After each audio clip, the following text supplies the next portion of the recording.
Good morning, everyone. I hope you guys are all having a blessed week. Mine's going really good. We're just awful hot here in California. It's up around 100 degrees. It's going to be like that for a week, but we'll get through it. So I want to talk to you for just a minute about 1 Peter 1 and 13. And this is what he says. He tells us, "Wherefore gird up the loins of your mind, be sober, and hope to the end for the grace that is to be brought unto you at the revelation of Jesus Christ." And I want to talk to you about that term. Gird up the loins of your mind. And what that means is focus your thoughts. Focus your thoughts. All that garbage that's in your head, put it in the garbage can where it belongs. People, listen. I've told you this before. We are so inundated with thoughts, images, sounds. It never ends.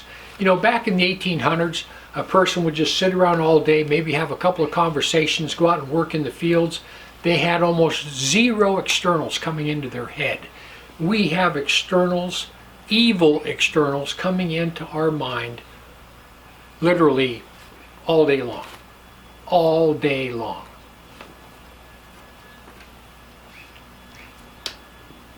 Peter tells us, focus. Don't worry about all the noise. Focus. Gather your thoughts and never lose hope. You have a mission while you're here. And that's what Peter wants you to do. He wants you to focus on your mission. And your mission is very simple. Love everyone. Help those you can. Spread the gospel. That's it. Love everyone, help those you can, spread the gospel. He goes on to tell us in 1 Peter 4:8, he says, "And above all these things, have fervent charity among yourselves, for charity shall cover over a multitude of sins."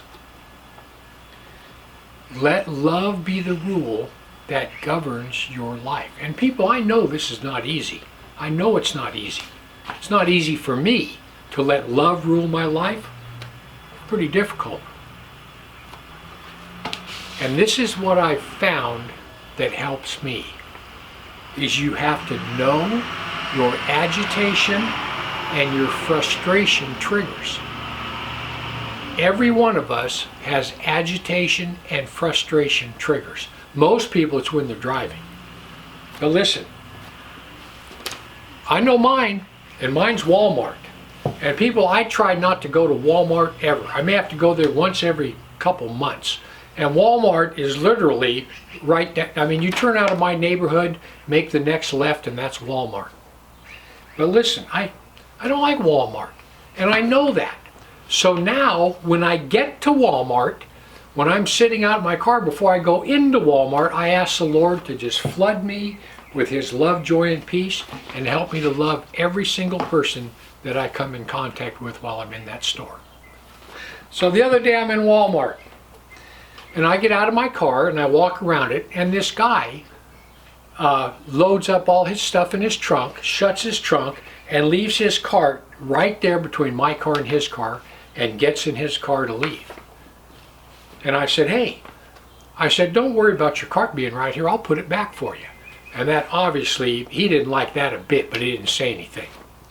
That's kinds of things I need to not do. But listen, 1 Peter 5:8, Peter tells us, "Be sober, be vigilant, because your adversary the devil, as a roaring lion, walks about seeking whom he may devour." So exactly who is he looking for? In other words, if he's walking around looking for someone to devour, who is he looking for? Well, he's looking for a person with a negative attitude. He's looking for a person who is easily agitated. Anyone who's easily agitated, Satan can use. He's looking for anyone with self-pity, with a poor me attitude. Anybody with self-pity, Satan can use. He's looking for a person that harbors a grudge. for a person that refuses to forgive. That's the kind of person he can use. He's looking for a person who's greedy. He's looking for someone who thinks only of themselves, someone who has the mindset of it's me against the world. That's the person that he can use. He's looking for a person who divides friends. He's looking for a gossip. That's the kind of person Satan can use. 1 Peter 5:9 says, whom resist steadfast in the faith, knowing that the same afflictions are accomplished in your brethren that are in the world. People, when I read that scripture right there, I think there's no way. Because I know how hard I have it. I mean, let me tell you something. This Christian walk is not easy. Trying not to lash out at other people, get mad at other people, that takes a lot of work. And it's not easy. And you have to rely on the Spirit to help you do it. We think that we're the only ones going through all of these demonic attacks. We're not. Everybody you know that's a believer is going through the same demonic attacks you are. They might be a little bit different in scope, but same thing.